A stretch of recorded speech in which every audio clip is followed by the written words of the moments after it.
Nag-react po si Ombudsman Martires dito po sa pahayag ng kanilang spokes na si Princess Abante, no? Okay.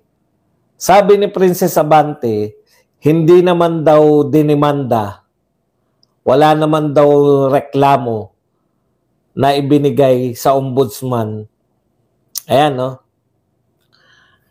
Ombudsman Samuel Martires on Saturday questioned the House why its committee gave them a copy of its report on its investigation on the allegations against Vice President Sara Duterte. This was after House spokesperson Princess Abante on Friday said House Committee on Good Government and Public Accountability did not file a criminal and administrative complaint against Duterte before the office of the ombudsman.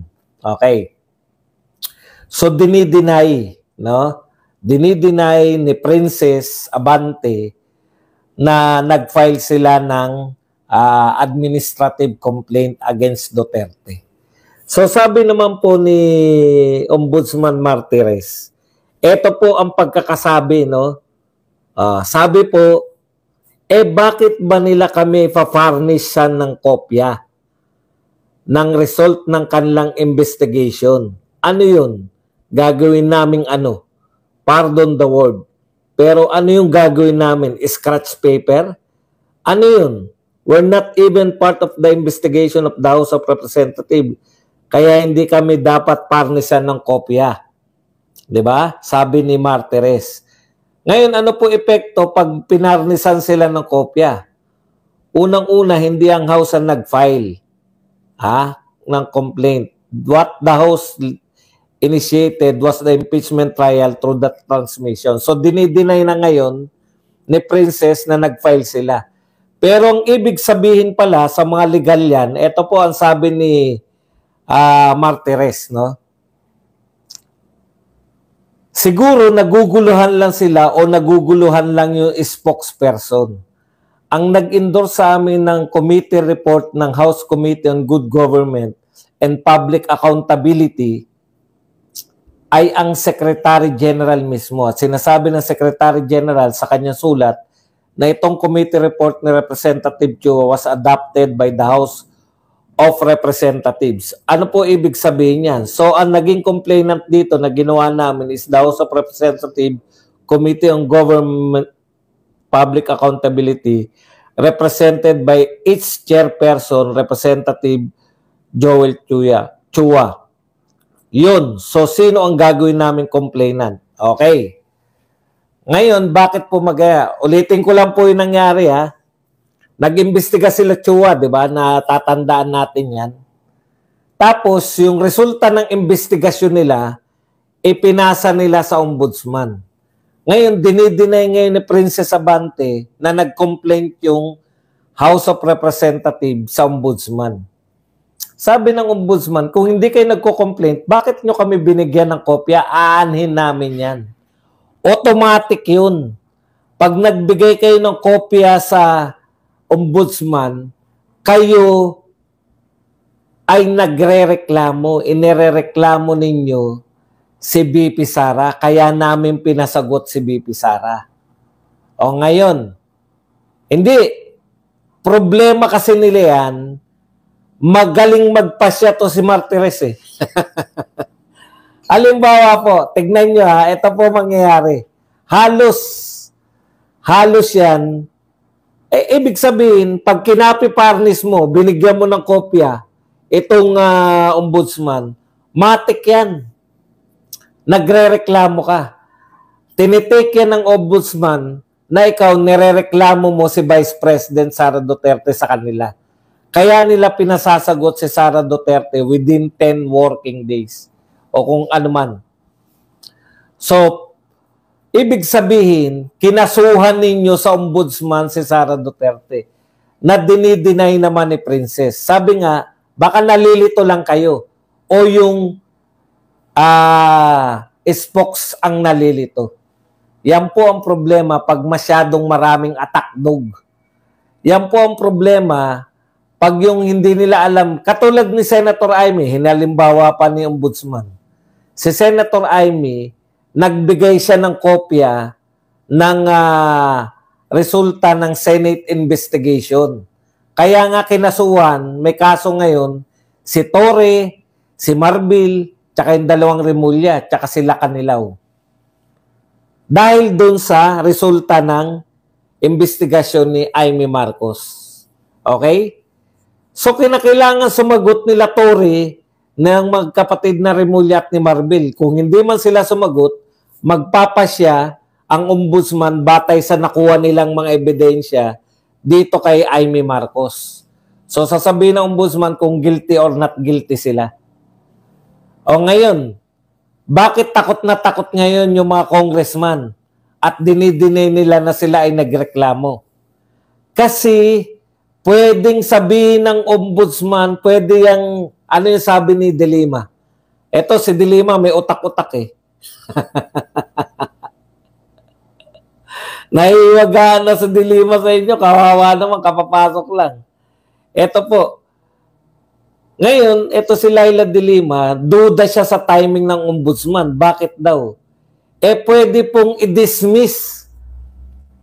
I-dismiss po. Alimbawa, dinismiss ng ombudsman yung reklamo laban kay BP Sara. Yun din yung laman ng reklamo ninyo sa impeachment court. Dinismiss ng ombudsman. Sinabi ng ombudsman, halimbawa, walang basehan. Diba? Dinismiss ng ombudsman. Walang sapat na ebidensya o walang katotoran tong kaso na to. Pwedeng gamitin yan sa impeachment court ng mga abogado ni BP Sara. Dinismiss na nga yan ang kaso ng ombudsman eh. Diba? Nakukuha nyo dahil ang ombudsman po ay dahil korte sila at dating Supreme Court judge yung ombudsman, justice yung ombudsman, no? Maghahanap yan ng ebidensya. Kaya sila nga sa impeachment dumiretso dahil doon hindi ganong mahigpit sa ebidensya sa impeachment court. Political lang impeachment court eh. Dinala nyo sa tunay na korte, ombudsman. Yung tunay na korte, lalo na yan, dating justice yan ng Supreme Court. Hindi yan papayag na yung reklamo nyo, laway lang. Hindi yan papayag na reklamo nyo, walang sapat na ebidensya. Circumstantial lang. Sinabi ni gano'n, sinabi na ganyan. Yari kayo. Kaya si De Lima, problemado. Bakit nyo pinasahan yung ombudsman? Di pag dinismiss siya ng ombudsman, ano pa ang ating ipaglalaban sa impeachment court? Ikokot lang yan ng mga abogado ni BP Sara. Yung reklamo po nila sa amin, dinismiss na ng ombudsman.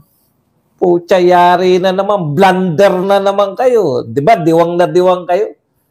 Tuwan-tuwa po. May kaso na sa ombudsman si BP Sara. Yehey! Hindi mo matuloy ang impeachment, may kaso na sa ombudsman. Ang pagkakaiba po sa ombudsman at saka sa impeachment pwedeng yung makiramdam lang yung mga senador. Ano bang pakiramdam natin sa tao? Pabor ba sila na matanggal si BP Sara o hindi? Nakadepende po sa pananaw nila. Samantalang pag sa korte, ano ebidensya nyo na naglustay ito? Mary Grace Piatos po kasi nakalagay. Walang sapat na basehan. Dismiss. Puta, yari ng kaso. Alam po ninyo, ang habol nila sa ang habol lang po ng mga impeachment court, kita nyo, bukang bibig nila, pabubuksan yung bank account, pabubuksan yung bank account. Kasi yung Mary Grace Piatos, wala naman po silbi yan. Ano po ba kasi yan? Sino si Mary Grace Piatos? Kilala po namin si Mary Grace Piatos, yan po ay alias ng mga confidential agent. Alam na natin yan lahat, di ba? Okay.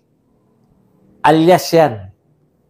Kung yun din ang pag-intindi ng ombudsman, tsaka precisely, may pronouncement na po yung ombudsman dati Sabi na po, eto, same ombudsman, si Martires. Sabi ni Ombudsman Martires, kaya nga confidential fund yan eh.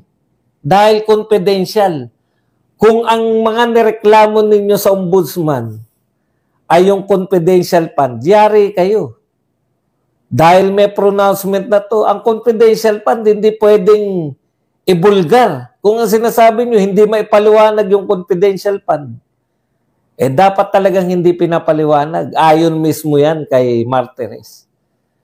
So malamang yan madismiss. Kaya ngayon naghabol si De Lima. Sabi ni De Lima, nakakaduda naman sa timing ng ombudsman ng order kay BP Sara. Inorderan po si BP Sara na magpaliwanag tungkol sa reklamo. Eh sasabihin lang ni BP Sara, wala namang basehan yung reklamo nila. Dahil ang confidential fund ay talaga namang hindi pinapaliwanag. At umayon halimbawa si Martires. Oo nga, dismiss. Patay na kayo. Iyakan na naman kayo niyan. Pag dinismiss po yan ng ombudsman, ilalatag lang po ng abogado yun. Dinismiss na po ito eh. Ng ombudsman eh. Bakit kinakaso pa rin dito sa impeachment? Ibig po bang sabihin nyo na pagpasya na ng legal na korte, pwede nyo pa rin ungkatin dito sa impeachment?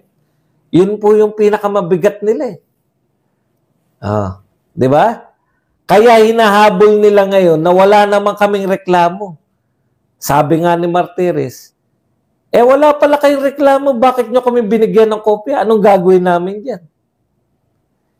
Automatic po pala yun. Pag binigyan nyo sila ng kopya, ng inyong investigative report, siguro akala ng mga to, tokis-tokis lang. Oh, may kaso na kayo sa ombudsman. Magdidiwang lang sila. Tinototoo po ng ombudsman yung kaso sa kanila. Pabor man kayo sa kanya o hindi. Ang dami pong napagpasya ng ombudsman na to.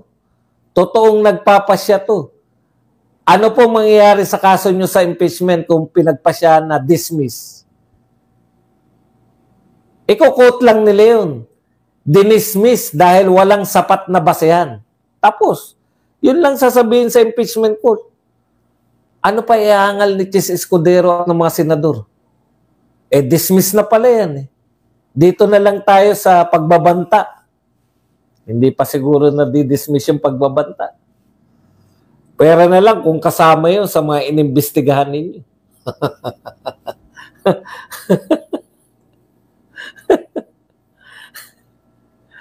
Kaya kawawa po, ikaw.